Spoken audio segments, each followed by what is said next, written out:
Oi, meus queridos, tudo bem com vocês? Professora Andréia do canal Biomania, passando para mais um vídeo sobre botânica. Hoje nós vamos continuar com o estudo das fanerógamas, então fica ligado para entender a diferença entre monocotiledôneas, dicotiledôneas, gimnospermas, angiospermas. Eu espero poder te ajudar.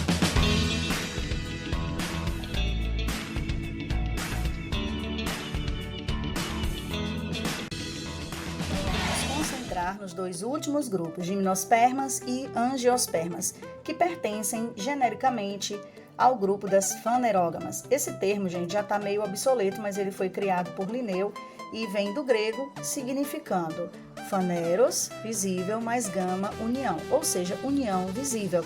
Exatamente porque esses dois grupos, quando estão na sua fase de reprodução sexuada, que é a fase gametofítica, vão estar apresentando estruturas como estróbilos, tá? Também chamados de cones, ou então flores, que são estruturas exclusivas das angiospermas. Características gerais das fanerógamas, e essas características elas são comuns, tanto às gimnospermas quanto às angiospermas. Fase duradoura esporofítica, o que não é uma novidade evolutiva, porque já tinha acontecido com o grupo que veio antes, que foi o das pteridófitas. São também vasculares, apresentam xilema e floema e por isso atingem grande porte. São plantas que têm um transporte eficiente de suas seivas. O grão de pólen, sim, é uma grande novidade evolutiva, tão importante quanto o surgimento do ovo entre os animais. O grão de pólen, ele garantiu que essa planta ela possa ter eficiência no processo de reprodução e que se torne independente do ambiente aquático para o nado de seu gameta. Então, o gameta masculino, que é sempre quem tem que se virar, tá? O feminino ele fica lá paradão, isso acontece até entre nós do reino animal. O gameta masculino, nas briófitas e pteridófitas, se você lembra, era o anterozoide. Tem flagelo, precisa de água para poder atingir a oosfera, o gameta feminino. Já com o surgimento do grão de pólen, isso vai ficar resolvido. Então, eu já vi até cair no último Enem uma questão que colocava essa situação. Qual foi a planta que realmente garantiu a eficiência, a independência do ambiente aquático para a sua reprodução? Foi exatamente o grupo das gimnospermas. Bom, também temos o tubo polínico. O tubo polínico ele é gerado a partir da germinação do grão de pólen. E o tubo polínico ele representa o gametófito masculino, certo? Pelo fato de apresentar tubo polínico, essas plantas podem ser chamadas de sifonógamas. Sifonógamas, ou seja, a união vai acontecer por um tubo, por um sifão.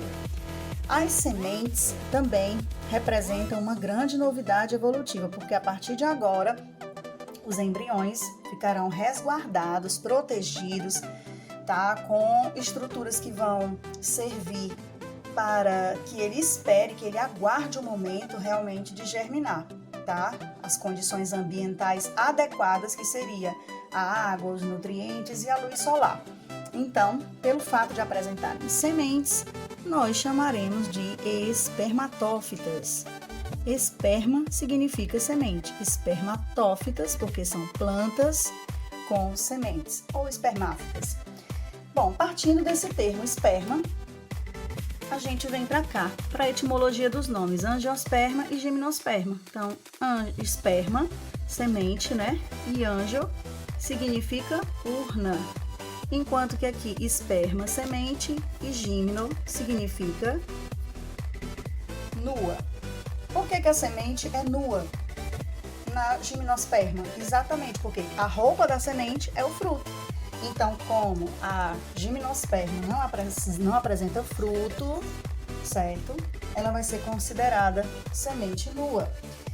Já, por outro lado, a urna aqui será exatamente o fruto. É ele que vai estar protegendo a semente e colaborando para a sua dispersão. Outra coisa muito interessante, agora a gente vai para as diferenças, né, entre gimnospermas e angiospermas. As angiospermas são as únicas que, além de apresentarem frutos, também vão apresentar as flores.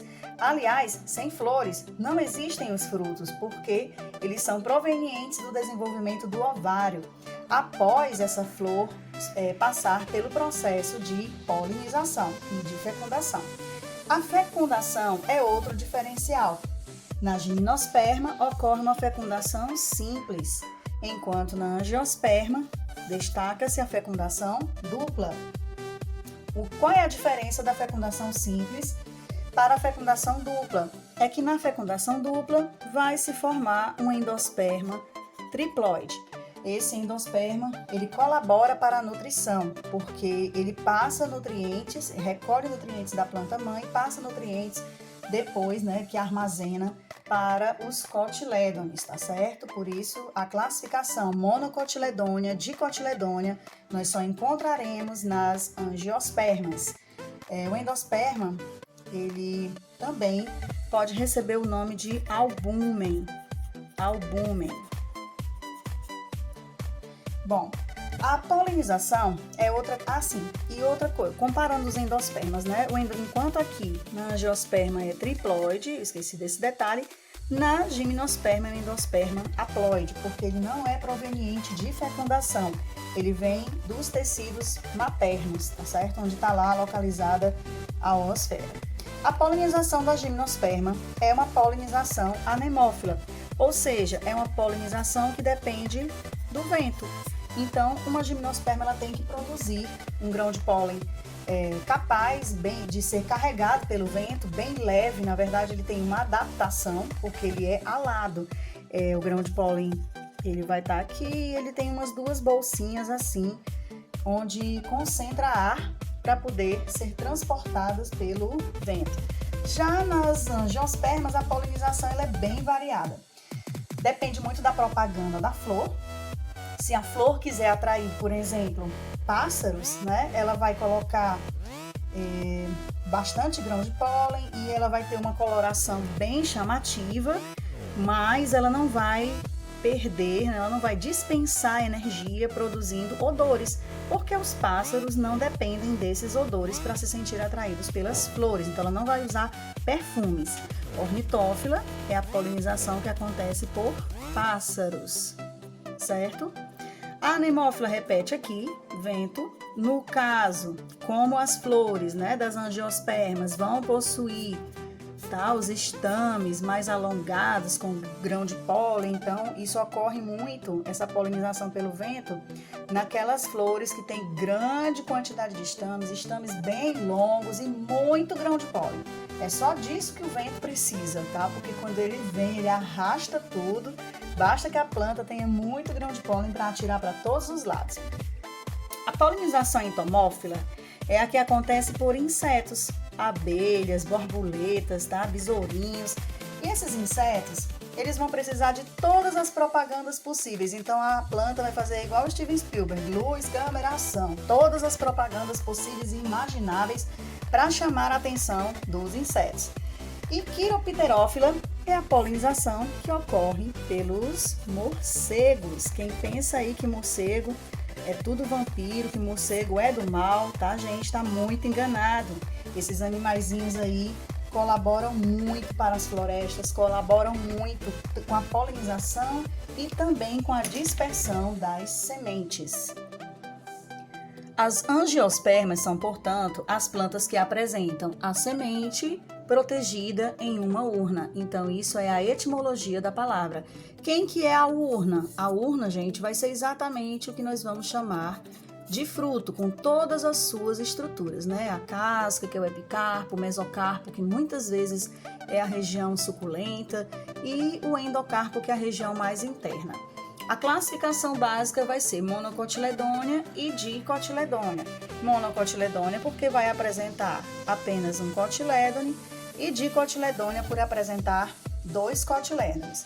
Lembrando que o cotilédone é uma estrutura que vai estar protegendo o embrião. Então, a gente vai encontrar muito isso aonde? Esse cotilédone? Exatamente na semente.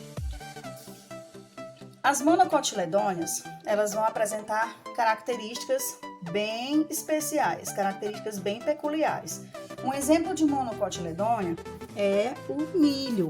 A gente pode ver o milho, a bananeira, o capim, né, que é muito fácil de encontrar, está no grupo das gramíneas.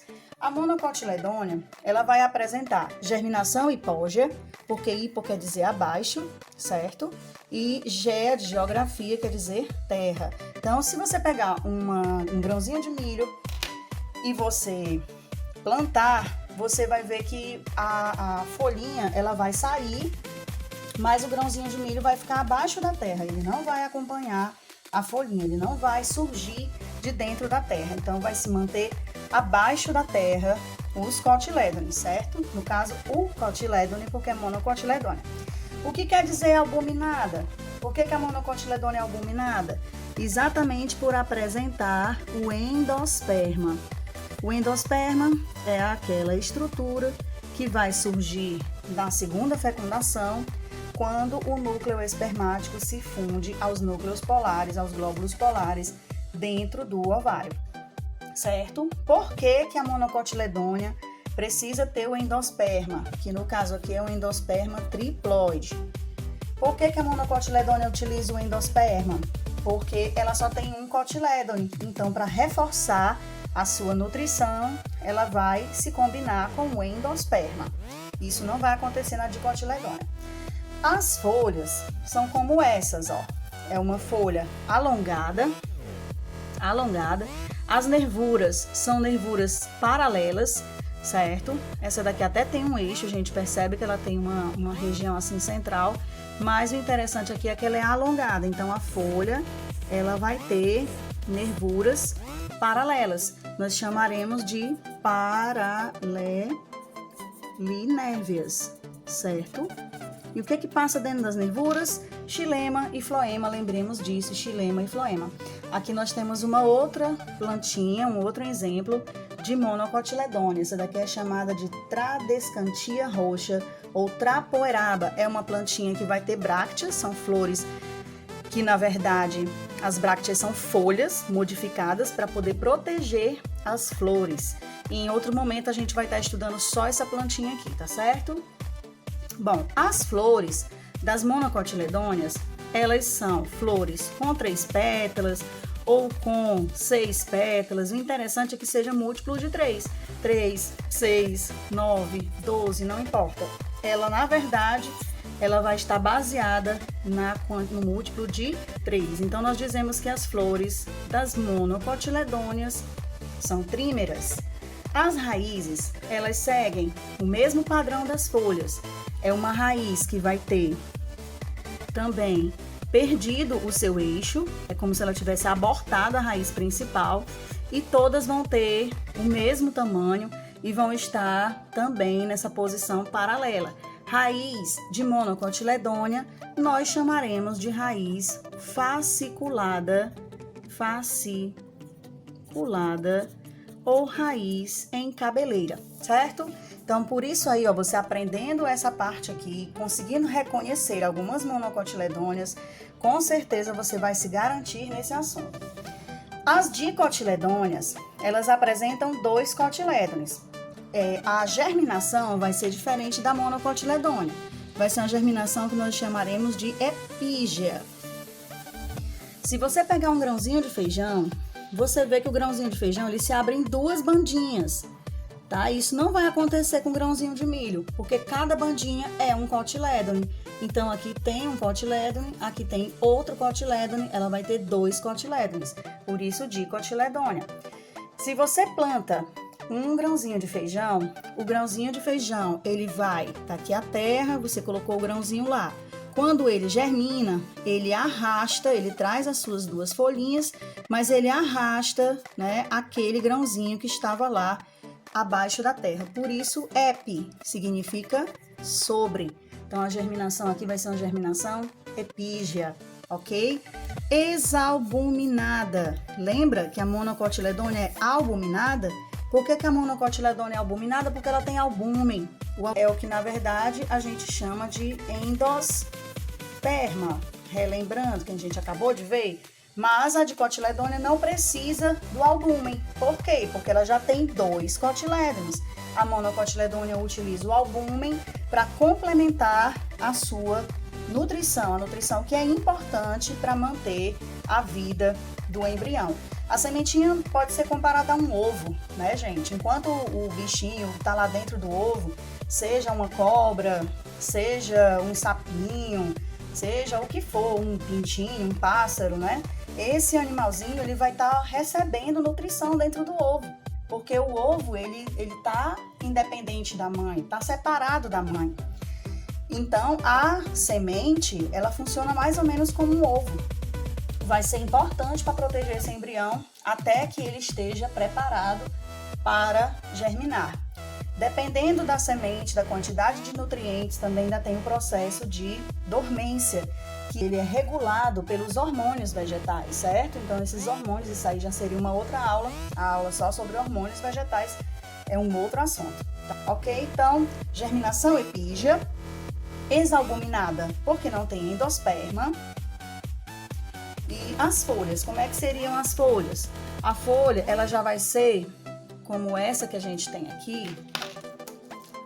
Ela vai ser uma folha, ó, com uma nervura central e vai apresentar as nervuras secundárias. Olha, vista na outra face, até fica mais fácil de entender, né? Então, essa aqui é uma folha de hibisco que eu vou já fazer uma dissecação para vocês, tá? Essa aqui, esse tipo de folha, é o que a gente chama de variegata. Então, essas folhas variegatas, o que é isso aqui? É porque elas têm colorações diferentes, tá vendo? Ó, tem duas tonalidades aqui, no mínimo, né? Vendo assim, numa visão bem macro mesmo, 2 tonalidades de verde. Então, isso aqui num jardim, as folhagens, elas chamam atenção por essa variedade, essa composição de cores na sua folha. E nós temos essa outra folhinha aqui também, que é exemplo da dicotiledônia. Ou seja, a dicotiledônia é aquela folha que tem um eixo principal, de onde vão partir as nervuras. E geralmente elas têm pecíolo, que é esse cabinho aqui, tá? O pecíolo é esse cabo que vai segurar a folha no seu caule. Então, geralmente, o pecíolo a gente vai encontrar apenas nas folhas das dicotiledôneas. Lembrando, ó, da monocotiledônia não tem pecíolo. No caso do pé de milho, ele forma uma dobra, né? Uma bainha, onde ele vai se fixar direto lá no caule, certo? Então, não vai utilizar o pecíolo. As flores são múltiplos. Podem ser múltiplos de 2, podem ser múltiplos de 4, múltiplos de 5. Então, elas podem ser dímeras, tetrâmeras ou pentâmeras. O que confunde, por exemplo, se for dímera e tiver 12 pétalas, é múltiplo de 2, mas também é múltiplo de 3, né? Então, é múltiplo de 2 e é múltiplo de 3. Se numa questão você só tiver essa informação, dizendo que é uma planta cuja flor tem 12 pétalas, você não vai conseguir determinar, né, se ela é uma monocotiledônia ou uma dicotiledônia, porque tanto ela vai estar na posição de dímera como trímera, que é a característica das monocotiledôneas, certo? Então, o que mais a gente vai encontrar nas dicotiledôneas são as pentâmeras, como que a gente vê aqui nesse hibisco, certo? Ó, 5 pétalas. O hibisco é uma planta muito típica, é uma flor muito típica para a gente estudar anatomia. E as raízes, como é que ficam? São raízes que têm um eixo principal, segue, gente, o mesmo padrão da folha, assim como a gente viu na monocotiledônia.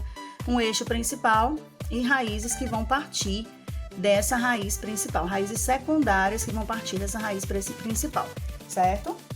Então, aí a característica da dicotiledônia. E aí, gente, esse vídeo te ajudou? Eu espero que você tenha entendido, tenha gostado dos meus esquemas. Não deixa de compartilhar, não deixa de se inscrever, de deixar teu comentário, tá? E não perca a próxima aula, porque nós vamos fazer uma dissecação muito importante.